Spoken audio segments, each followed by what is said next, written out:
ನಮಸ್ತೆ ಎಲ್ಲರಿಗೂ. ಇವತ್ತು ಡಿಫ್ರೆಂಟ್ ವಿಧಾನದಲ್ಲಿ ಜೋಳದ ಕಡುಬು ಮಾಡಿ ತೋರಿಸ್ತಾ ಇದ್ದೀನಿ. ಇದು ತುಂಬಾ ರುಚಿಕರವಾಗಿ ಮತ್ತು ತುಂಬಾ ಆರೋಗ್ಯಕರವಾಗಿ ಇರುವಂಥದ್ದು. ರೊಟ್ಟಿ ಚಪಾತಿ ಮಾಡೋಕ್ಕೆ ಮನಸ್ಸಿಲ್ದಿದ್ದಾಗ ಇಲ್ಲವೇ ಮನೆಯಲ್ಲಿ ತರಕಾರಿ ಇಲ್ಲದಿದ್ದಾಗ ತುಂಬಾ ಸುಲಭವಾಗಿ ಬೇಗನೆ ಮಾಡ್ಕೋಬಹುದು. ಇದನ್ನು ಬ್ರೇಕ್ಫಾಸ್ಟ್ಗೆ, ಲಂಚ್ಗೆ, ಡಿನ್ನರ್ಗೆ ಯಾವ ಟೈಮಲ್ಲಾದರೂ ಮಾಡಿಕೊಂಡು ಬಿಸಿ ಬಿಸಿಯಾಗಿ ತಿನ್ನೋಕ್ಕೆ ತುಂಬಾ ಸೊಗಸಾಗಿರುತ್ತೆ.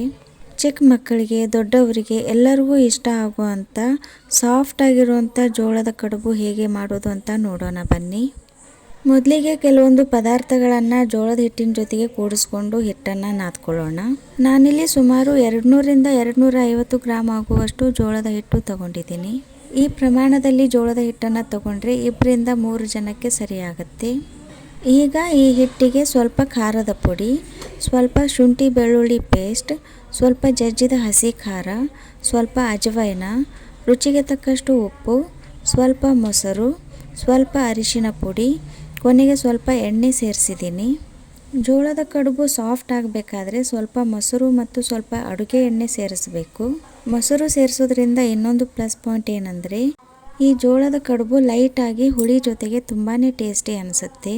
ಹಾಗಾಗಿ ಹಿಟ್ಟು ಕಲಿಸುವಾಗ ಸ್ವಲ್ಪ ಪ್ರಮಾಣದಲ್ಲಿ ಮೊಸರು ಮತ್ತು ಎಣ್ಣೆನ ಸೇರಿಸಬೇಕು. ಮೊದಲಿಗೆ ಹಾಕಿರೋ ಎಲ್ಲ ಪದಾರ್ಥಗಳನ್ನು ಚೆನ್ನಾಗಿ ಮಿಕ್ಸ್ ಮಾಡ್ಕೊಳ್ಳಿ. ನಂತರ ಸ್ವಲ್ಪ ಸ್ವಲ್ಪ ನೀರು ಸೇರಿಸ್ತಾ ಕಲಿಸ್ಕೋಬೇಕು. ಹಿಟ್ಟು ಯಾವ ಹದಕ್ಕೆ ಇರಬೇಕು ಅಂದರೆ ಜೋಳದ ರೊಟ್ಟಿ ಮಾಡೋಕ್ಕೆ ಹಿಟ್ಟು ರೆಡಿ ಮಾಡಿರ್ತೀವಲ್ಲ ಆ ಹದಕ್ಕೆ ಇರಬೇಕು. ಈ ರೀತಿ ಹಿಟ್ಟನ್ನು ಆದಷ್ಟು ಸಾಫ್ಟಾಗಿ ನಾದ್ಕೋಬೇಕು. ಹಿಟ್ಟು ಸಾಫ್ಟಾಗಿ ರೆಡಿ ಮಾಡ್ಕೊಂಡ ನಂತರ ನೆನೆಯೋದಕ್ಕೆ ಬಿಡಬೇಕು ಅಂತೇನಿಲ್ಲ. ನಾನು ಹಿಟ್ಟನ್ನು ನಾದಿದ ತಕ್ಷಣವೇ ಸ್ವಲ್ಪ ಹಿಟ್ಟನ್ನು ತಗೊಂಡು ಈ ರೀತಿ ಶೇಪ್ ಕೊಡ್ತಾ ಇದ್ದೀನಿ. ಈ ಕಡುಬುಗಳನ್ನು ನೀವು ಇನ್ನೂ ಸ್ವಲ್ಪ ದೊಡ್ಡ ಸೈಜ್ನಲ್ಲಿ ಇಲ್ಲವೇ ಚಿಕ್ಕ ಸೈಜ್ನಲ್ಲಿ ಮಾಡ್ಕೋಬಹುದು. ಇಲ್ಲವೇ ಬೇರೆ ಯಾವುದಾದ್ರೂ ಶೇಪ್ನಲ್ಲಿ ಕೂಡ ಮಾಡ್ಕೋಬಹುದು. ಆದರೆ ಎಲ್ಲವೂ ಒಂದೇ ಸೈಜ್ನಲ್ಲಿ ಮಾಡ್ಕೊಳ್ಳಿ. ಫ್ರೆಂಡ್ಸ್, ನೀವಿನ್ನೂ ಸಬ್ಸ್ಕ್ರೈಬ್ ಮಾಡ್ದೇ ನೋಡ್ತಾ ಇದ್ದರೆ ಈಗಲೇ ಸಬ್ಸ್ಕ್ರೈಬ್ ಮಾಡಿಕೊಂಡು ನೋಡಿ. ಸಬ್ಸ್ಕ್ರೈಬ್ ಮಾಡೋದ್ರಿಂದ ನಾನು ಮಾಡೋ ವಿಶೇಷ ಅಡುಗೆ ವಿಡಿಯೋಗಳನ್ನು ನೀವು ಮಿಸ್ ಮಾಡ್ದೇ ನೋಡಬಹುದು. ನೋಡಿ, ನಾನು ಎಲ್ಲ ಹಿಟ್ಟನ್ನು ಈ ರೀತಿ ಶೇಪ್ ಕೊಟ್ಕೊಂಡು ರೆಡಿ ಇಟ್ಟಿದ್ದೀನಿ. ಇವಾಗ ಮುಂದಿನ ಸ್ಟೆಪ್ ಏನು ಅನ್ನೋದನ್ನು ನೋಡೋಣ. ಒಲೆ ಮೇಲೆ ಒಂದು ಪಾತ್ರೆಯನ್ನು ಇಟ್ಟು ಸ್ವಲ್ಪ ಎಣ್ಣೆ ಸೇರಿಸ್ತಾ ಇದ್ದೀನಿ. ಎಣ್ಣೆ ಜಾಸ್ತಿ ಹಾಕಬೇಕು ಅನ್ನೋ ಅವಶ್ಯಕತೆ ಇಲ್ಲ. ಕಡಿಮೆ ಎಣ್ಣೆನಲ್ಲಿನೇ ರುಚಿಯಾಗಿ ಮಾಡ್ಕೋಬಹುದು. ಎಣ್ಣೆ ಸ್ವಲ್ಪ ಬಿಸಿ ಆಗ್ತಾ ಇದ್ದಾಗೇ ಗ್ಯಾಸ್ ಫ್ಲೇಮನ್ನು ಲೋ ಮಾಡಿಕೊಂಡು ಒಗ್ಗರಣೆ ಮಾಡ್ಕೋಬೇಕಾಗತ್ತೆ. ಮೊದಲಿಗೆ ಸ್ವಲ್ಪ ಸಾಸಿವೆ, ಜೀರಿಗೆ, ನಂತರ ಅಜವೈನ ಸೇರಿಸಿದ್ದೀನಿ. ನಂತರ ಸ್ವಲ್ಪ ಕರಿಬೇವು ಮತ್ತು ಶುಂಠಿ ಬೆಳ್ಳುಳ್ಳಿ ಪೇಸ್ಟ್ ಸೇರಿಸಿದ್ದೀನಿ. ಶುಂಠಿ ಬೆಳ್ಳುಳ್ಳಿ ಪೇಸ್ಟ್ ಹಾಕಿ ಸ್ವಲ್ಪ ಮಿಕ್ಸ್ ಮಾಡ್ಕೊಂಡ ನಂತರ ಸ್ವಲ್ಪ ಹಸಿ ಮೆಣಸಿನಕಾಯಿ ಜಜ್ಜಿ ಸೇರಿಸ್ತಾ ಇದ್ದೀನಿ. ಎಲ್ಲವನ್ನು ಮತ್ತೊಮ್ಮೆ ಮಿಕ್ಸ್ ಮಾಡ್ತಾ ಫ್ರೈ ಮಾಡ್ಕೊಂಡ ನಂತರ ಸ್ವಲ್ಪ ಅರಿಶಿನ ಪುಡಿ, ಸ್ವಲ್ಪ ಹುರಿದ ಹವಿಜ ಪುಡಿ, ಸ್ವಲ್ಪ ಹುರಿದ ಜೀರಿಗೆ ಪುಡಿ, ಸ್ವಲ್ಪ ಕೆಂಪು ಖಾರದ ಪುಡಿ ಸೇರಿಸಿದ್ದೀನಿ. ಈ ಎಲ್ಲ ಪದಾರ್ಥಗಳನ್ನು ಸ್ಕಿಪ್ ಮಾಡ್ದೇನೆ ಸ್ವಲ್ಪ ಪ್ರಮಾಣದಲ್ಲಿ ಸೇರಿಸೋದ್ರಿಂದ ಟೇಸ್ಟ್ ಮತ್ತು ಫ್ಲೇವರ್ ಎರಡೂ ಚೆನ್ನಾಗಿರುತ್ತೆ. ಈಗ ಸಣ್ಣದಾಗಿ ಮುರಿದಿರೋ ಎಳೆ ಚೌಳಿಕಾಯಿ ಸ್ವಲ್ಪ ಪ್ರಮಾಣದಲ್ಲಿ ಸೇರಿಸ್ತಾ ಇದ್ದೀನಿ.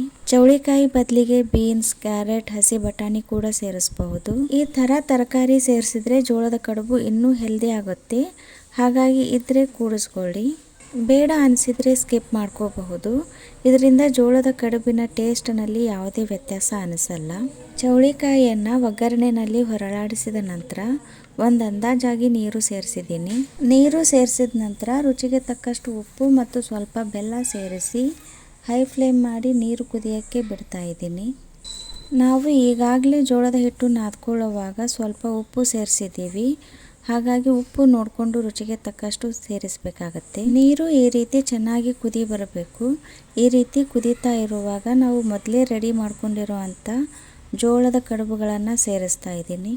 ಹೀಗೆ ಒಂದೊಂದಾಗಿಯೇ ಸೇರಿಸಬೇಕಾಗತ್ತೆ. ನಮಗೆ ರಸ ಜಾಸ್ತಿ ಬೇಕು ಅನಿಸಿದರೆ ಸ್ವಲ್ಪ ಜಾಸ್ತಿ ನೀರು ಸೇರಿಸಬೇಕು. ಕಡಿಮೆ ರಸ ಬೇಕು ಅನಿಸಿದರೆ ಕಡಿಮೆ ನೀರು ಸೇರಿಸಬೇಕು. ಒಂದು ಬಟ್ಲು ಜೋಳದ ಹಿಟ್ಟು ಹಗುರವಾಗಿ ಮೇಲ್ಮೇಲೆ ಹಿಟ್ಟು ಉದುರಿಸಿ ತುಂಬಿಸಿ ತಗೊಂಡ್ರೆ ಅದೇ ಬಟ್ಟಲಿನಿಂದ 2ರಿಂದ 2.5 ಬಟ್ಲು ನೀರು ಕುದಿಯೋಕ್ಕೆ ಹಾಕೋಬಹುದು. ಹೀಗೆ ಎಲ್ಲ ಕಡೆಗೂ ಚೆನ್ನಾಗಿ ಕುದಿಯೋಕ್ಕೆ ಶುರು ಆದಾಗ ಲೋ ಫ್ಲೇಮ್ ಮಾಡಿ ಈ ರೀತಿ ಸ್ವಲ್ಪ ಓಪನ್ ಬಿಟ್ಟು ಪ್ಲೇಟ್ ಮುಚ್ಚಿ ಕನಿಷ್ಠ 5ರಿಂದ 6 ನಿಮಿಷ ಕುದಿಸ್ಕೋಬೇಕು. ಮಧ್ಯದಲ್ಲಿ 1-2 ಸಲ ಮುಚ್ಚಳ ತೆಗೆದು ಮಿಕ್ಸ್ ಮಾಡಿಕೊಂಡು ಮತ್ತೆ ಅದೇ ರೀತಿಯೇ ಮುಚ್ಚಿ ಕುದಿಸ್ಬೇಕಾಗತ್ತೆ. ಹಿಟ್ಟಿಗೆ ಸ್ವಲ್ಪ ಮೊಸರು ಮತ್ತು ಎಣ್ಣೆ ಸೇರಿಸಿ ನಾದಿದ್ರಿಂದ ಜೋಳದ ಕಡುಬು ತುಂಬಾ ಸಾಫ್ಟಾಗಿ ಟೇಸ್ಟಿ ಆಗಿರುತ್ತೆ. ಈ ರೀತಿ ಚೆನ್ನಾಗಿ ಕುದ್ದಿದೆ ಅಂದಾಗ ಕೊನೆಯದಾಗಿ ಸಣ್ಣದಾಗಿ ಕಟ್ ಮಾಡಿರೋ ಕೊತ್ತಂಬರಿ ಸೊಪ್ಪು ಸೇರಿಸಿ ಚೆನ್ನಾಗಿ ಮಿಕ್ಸ್ ಮಾಡಿ ನಂತರ ಗ್ಯಾಸ್ ಫ್ಲೇಮನ್ನು ಆಫ್ ಮಾಡಿದ್ದೀನಿ. ಈಗ ತುಂಬಾ ರುಚಿಯಾದ ಸಾಫ್ಟ್ ಆದ ಜೋಳದ ಕಡುಬು ಟೇಸ್ಟ್ ಮಾಡಲು ರೆಡಿಯಾಗಿದೆ. ಈಗ ಒಂದು ಪ್ಲೇಟಿಗೆ ಬಿಸಿ ಬಿಸಿ ಇರುವಾಗ ಹಾಕಿ ಮೇಲೆ ಬೇಕಿದ್ರೆ ಸಣ್ಣದಾಗಿ ಕಟ್ ಮಾಡಿರುವಂಥ ಕೊತ್ತಂಬರಿ ಈರುಳ್ಳಿ ಸೇರಿಸ್ಕೊಂಡು ಸ್ವಲ್ಪ ನಿಂಬೆ ರಸ ಹಿಂಡಿ ತಿಂತಾ ಇದ್ರೆ ತುಂಬಾ ಅದ್ಭುತವಾಗಿರುತ್ತೆ. ಹೊಟ್ಟೆ ಅಂತೂ ಫುಲ್ ಖುಷಿಯಾಗೋದಂತೂ ಗ್ಯಾರಂಟಿ. ಈ ರೆಸಿಪಿ ನಿಮಗೆಲ್ಲ ಇಷ್ಟ ಆಗಿದೆ ಅನ್ಕೋತೀನಿ. ಖಂಡಿತ ಈ ವಿಧಾನದಲ್ಲಿ ಮಾಡಿ ನೋಡಿ. ಹಾಗೆಯೇ ಈ ರೆಸಿಪಿ ನಿಮಗೆ ಇಷ್ಟ ಆಗಿದ್ದರೆ ಒಂದು ಲೈಕ್ ಮಾಡಿ, ಶೇರ್ ಮಾಡಿ, ಕಮೆಂಟ್ ಮಾಡಿ ಮತ್ತು ಇದೇ ಥರದ ವಿಶೇಷ ರೆಸಿಪಿಗಳಿಗಾಗಿ ಚಾನಲನ್ನು ಸಬ್ಸ್ಕ್ರೈಬ್ ಮಾಡಿ. Keep watching and thank you.